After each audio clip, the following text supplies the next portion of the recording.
साथियों, आज बात करेंगे 19 ऐसे लोकसभा क्षेत्रों के बारे में जहां पर भारतीय जनता पार्टी के इंटरनल सर्वे में, गुप्त सर्वे में भारतीय जनता पार्टी के सांसद मैदान छोड़कर जाने वाले हैं साथियों।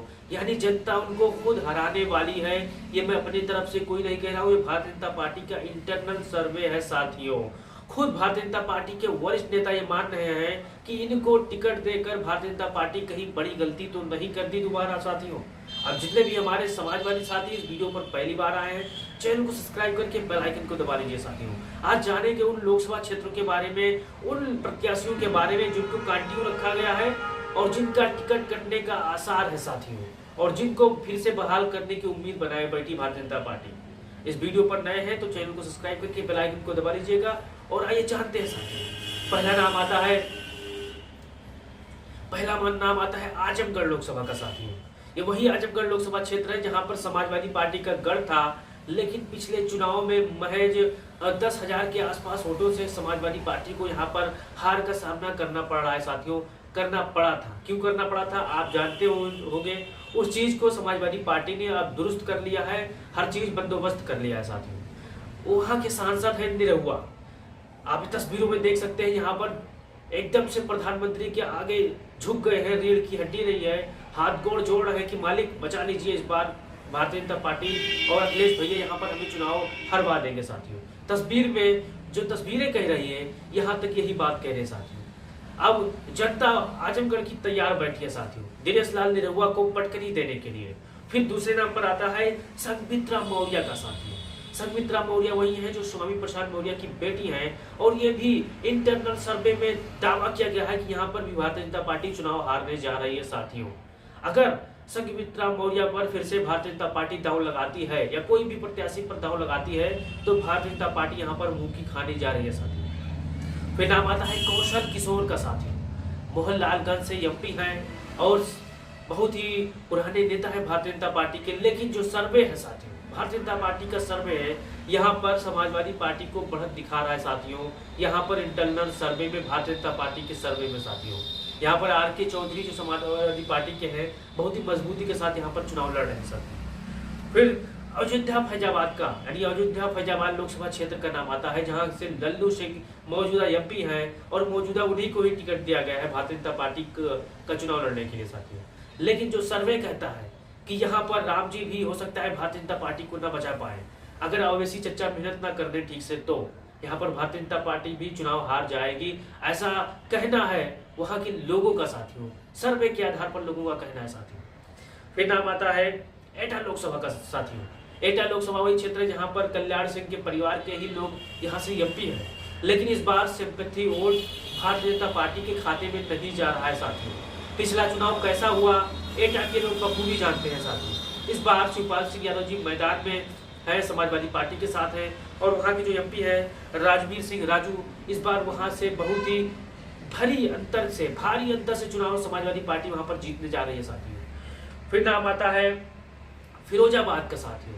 फिरोजाबाद वही लोकसभा क्षेत्र है जहां पर समाजवादी पार्टी ने मजबूत प्रत्याशी मैदान में उतारा है, अक्षय यादव के रूप में साथियों। तस्वीरों में आप उनको देख सकते हैं।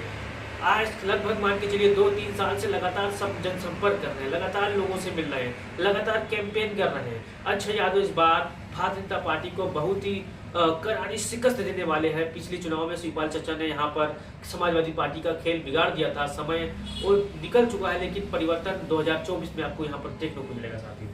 फिर नाम आता है इलाहाबाद लोकसभा का साथियों। यहाँ से रीता बहुगुणा जोशी यहाँ से एमपी है साथियों भारतीय जनता पार्टी की। रीता बहुगुणा जोशी की बात करें तो ये पुरानी कांग्रेस की नेता हैं और बहुत ही ऊर्जावान नेता है, जमीनी हकीकत भी ये जानती है, लेकिन इस बार सर्वे हो या जनता हो उनके खिलाफ जाने जा रही है साथियों। अब भविष्य के घर पे है, अब ऊपर वाला कोई चमत्कार ही कर दे ताकि ये चुनाव जीत जाए। लेकिन जो सर्वे के आधार पर रिपोर्ट आ रही है साथियों, जो फीडबैक मिल रही है जनता की, इस बार ये वहां पर चुनाव भारी अंतर से चुनाव हारने जा रही है साथियों, रीता बहुगुणा जोशी। फिर नाम आता है कन्नौज का लोकसभा का साथियों, सुब्रत पाठक साथियों। ये वही सुब्रत पाठक है जो केशव मौर्य 2 कहा सकते हैं आप, लंबी लंबी फेंकने में, लंबी लंबी छोड़ने में ये भी माहिर है। यहाँ पर भी 100% सुब्रत पाठक चुनाव हारने जा रहे हैं साथियों, क्योंकि यहाँ पर स्वयं अखिलेश यादव जी चुनाव लड़ने जा रहे हैं और सुब्रत पाठक की जमानत जब्त हो जाए ये भी नहीं कहा जा सकता साथियों। फिर नाम आता है कैराना का साथियों। कैराना से प्रदीप कुमार मौजूदा एमपी है, लेकिन माहौल इनके खिलाफ भी है साथियों।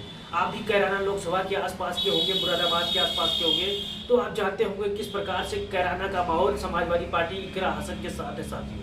लगातार चाहे वो जो बिरादरी हो, चाहे जो पंचायत हो, लगातार इकरा हसन की सपोर्ट कर रही है, संघर्ष कर रही है उनके लिए साथियों। फिर नाम आता है कौशाम्बी का साथियों। यहाँ के सांसद है विनोद सोनकर। यहाँ पर भी माहौल उनके खिलाफ है साथियों। आप देखते हैं क्या चमत्कार होगा, क्योंकि जिस हिसाब से कौशाम्बी में समाजवादी पार्टी ने अच्छा नेतृत्व भेजने का दावा किया है, अच्छा प्रत्याशी उतारने का दावा किया है, लगभग ये तय मान के चलिए कि यहाँ पर भी जो विनोद सोनकर है यहाँ पर मैदान हारने जा रहे हैं साथियों। फिर नाम आता है जनरल बीके सिंह का साथियों। आप जनरल बीके सिंह को जानते होंगे, इनको जानते होंगे।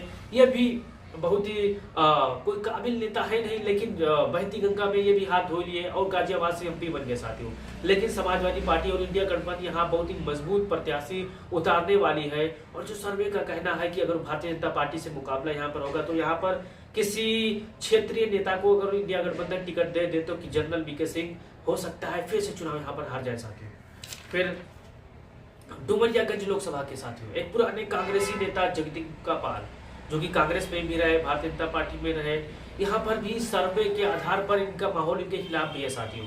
क्योंकि लगातार जो प्रधानमंत्री मोदी के चेहरे पर चुनाव जीतते आ रहे हैं, लगातार इस बार इनको डंड लगना तय है साथियों। यहाँ पर भी समाजवादी पार्टी बड़ी मजबूत प्रत्याशी उतारने की मूड में है और लगातार कोर कमेटी की बैठक हो रही है, संघर्ष हो रही है कि किनको इनके खिलाफ यहाँ पर उतारा जाए साथियों। फिर देवरिया का रामाबादी त्रिपाठी, यहाँ पर भी माहौल इनके खिलाफ है साथियों। अब देवरिया के हमारे जो जितने भी समाजवादी साथी होंगे इस वीडियो को देख रहे होंगे, वो कमेंट बॉक्स में अपनी राय जरूर दीजिएगा, क्योंकि लगातार यहाँ पर समाजवादी पार्टी कैंपेन कर रही है, लगातार बैठकों का दौर जारी है, लगातार प्रत्याशियों पर विचार विमर्श हो रहे साथियों।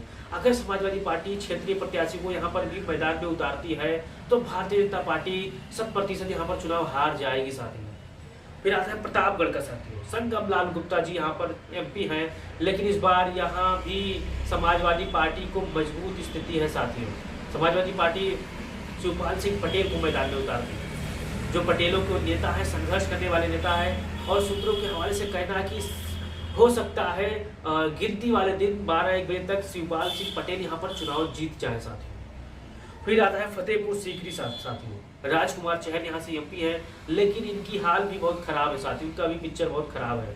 यहाँ पर भी समाजवादी पार्टी बड़ी मजबूती के साथ यहाँ पर प्रत्याशियों चुनाव करने में जुटी है साथियों। फिर फर्रुखाबाद से आप जानते हैं नवल किशोर शाह के, जो कि समाजवादी पार्टी के प्रत्याशी हैं।